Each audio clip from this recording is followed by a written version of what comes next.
Thank you, Honourable Speaker. If I may, Honourable Speaker, just want to say how much the people of Fiji are enjoying their parliament now. That question time has come into the morning. And for the first time, Honourable Speaker, we allowed a urgent oral question. For 80 years, Honourable Speaker, we tried in the last parliament. It was never allowed. This is now real democracy, Honourable Speaker.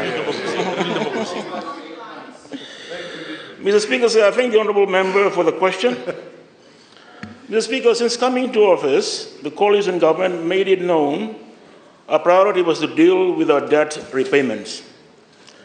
That meant some immediate sacrifices because we weren't going to pass the burden on. That's not good governance.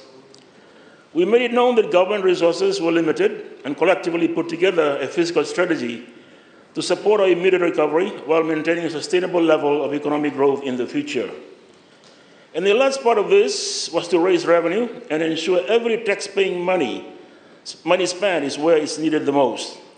Water in taps, better roads, better medical care, education for our children. On deposit tax, Honourable Speaker, for the last 16 national budgets, the very same business communities, the people of Fiji, would have to wait for the day of the announcement, then wait on the day to know how lives would be impacted. But we are not doing it that way. The Honourable Prime Minister, the Minister for Finance, we have been open on what to expect in taxes. I come from the tourism sector. I know its implications.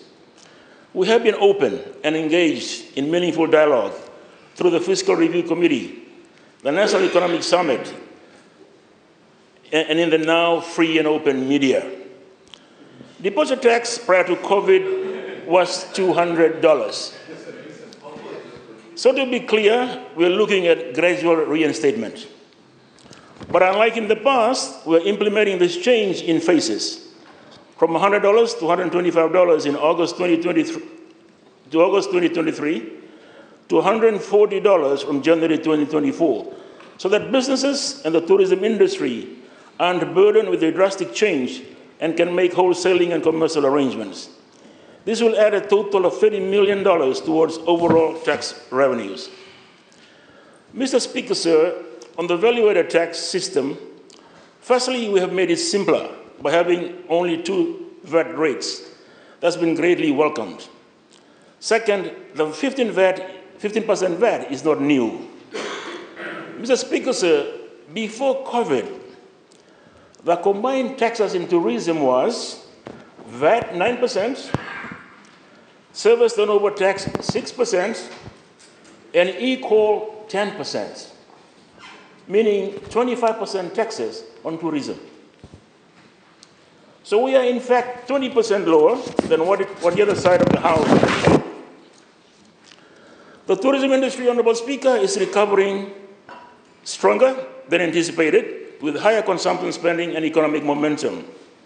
For the last 7 months of this year, we have consistently recorded visitor numbers above pre-COVID levels with higher yield.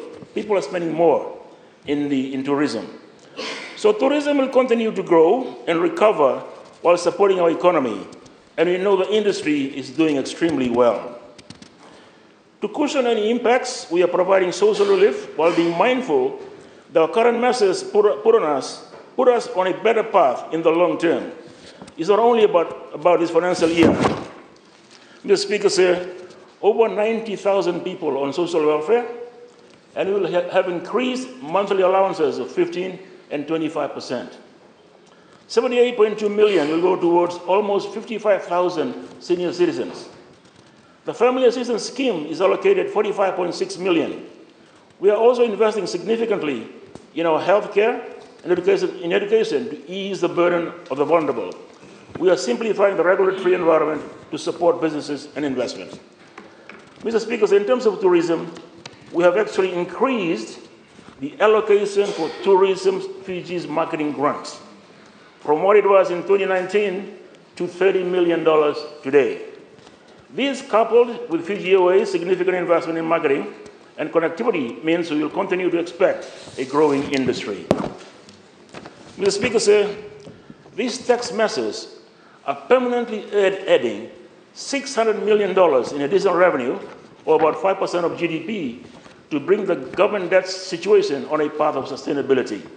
That's the big picture we should be talking about. Thank you, Honorable Speaker.